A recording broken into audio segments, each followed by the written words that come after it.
Now, how this process of spermiogenesis occurs? Spermiogenesis is spermatid to, which is round, to spermatozoa, which is elongated. Okay. Now, how does this process occurs? As you can see, this is a rounded spermatid. Okay. It is having a nucleus inside. Okay.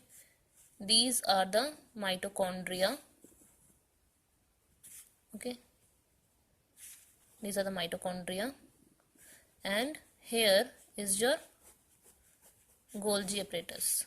Golgi apparatus. This is nucleus. This is mitochondria. Now what happens? This is the structure of rounded spermatid. Okay.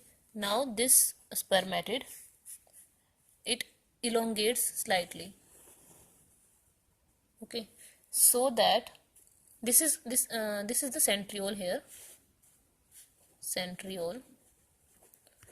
Now this whole cell, it gets slightly elongated, so that centriole comes somewhat here, and nucleus is also elongated a bit. Okay.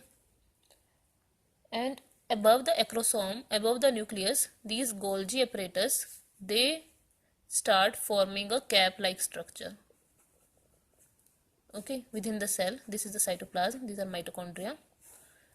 This structure formed by the Golgi apparatus, it is called as acrosome. It is on the head. It is like a cap on the nucleus. Okay. Now what happens is further elongation occurs. Okay.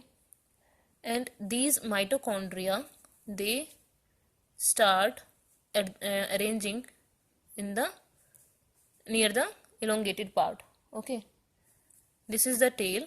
They start arranging, mitochondria start arranging in the lower middle part of this sperm, and this is the nucleus. Above that is acrosome. It starts increasing in size. This acrosome, it covers the nucleus more and more, and the residual cytoplasm, it gets shed off.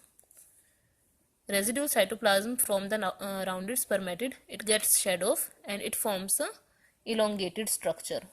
Now gradually it becomes a structure like this. The tail comes here with centriole. Okay. And here is formed, here the mitochondria, they unsheath this part and form the middle piece.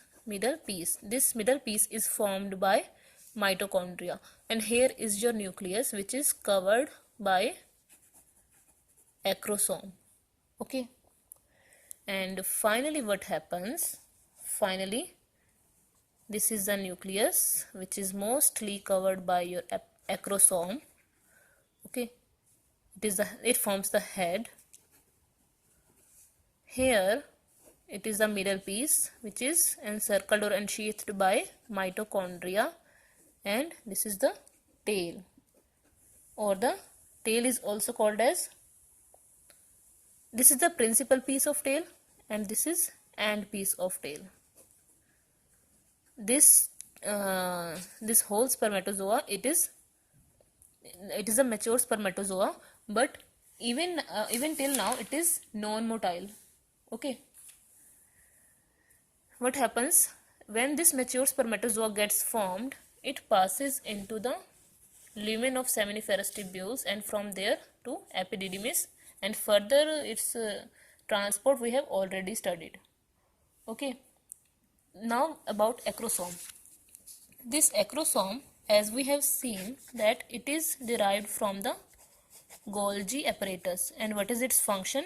We had read that it releases some enzymes like acrosin, angiotensin converting enzyme, and hyaluronidase, which help in acrosome reaction. That is, they facilitate by facilitating the dispersion of corona radiata, and finally help in penetration of the sperm through the zona pellucida.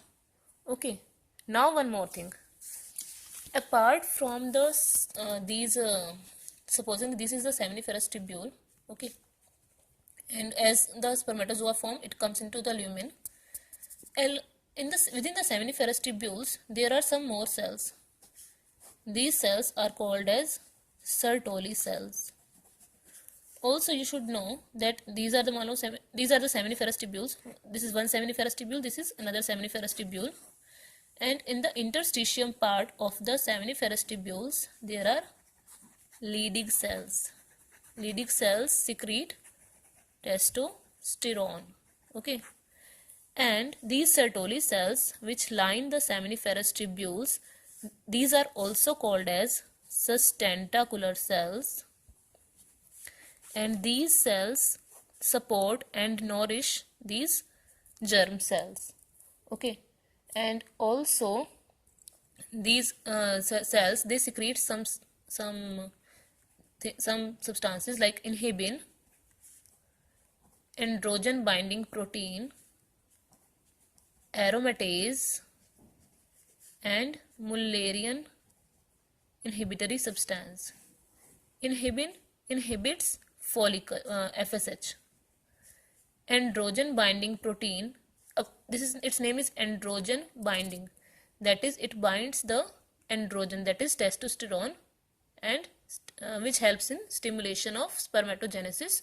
Thereby, Sertoli cells, they regulate spermatogenesis. Again, I am telling, Sertoli cells secrete inhibin, which inhibits FSH. Second, they secrete androgen binding protein. Okay. Third, they form Mullerian inhibitory substance, which causes the regression of Mullerian duct in males. We know now the most of the reproductive structures in male is formed by Wolffian duct or the mesonephric duct, whereas in females most of the structures, they are formed by Mullerian or the paramesonephric duct. Okay, and apart from these three substances, it also forms aromatase. Aromatase helps in conversion of testosterone or androgen to estrogen. Okay, so this was all about spermatogenesis. And this mature spermatozoa, this is spermatozoa, its average length is about 50 to 65 micrometer. Clear? Okay.